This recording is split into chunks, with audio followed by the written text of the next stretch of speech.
আপনারা জানেন আজকে যাচাই বাছাইয়ের দিন।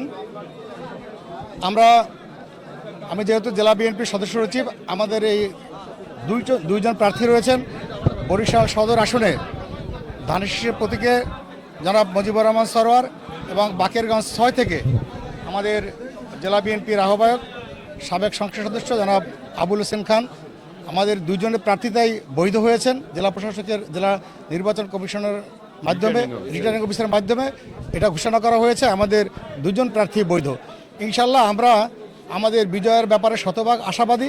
আপনারা জানেন আমাদের সাবেক প্রধানমন্ত্রী মরহুমা দেশনেত্রী বেগম খালেদা জিয়া কয়েকদিন আগেই ইন্তেকাল বরণ করেছেন। আমাদের নেতাকর্মীদের মাঝে একটা শোকের আবহ বিরাজ করছে।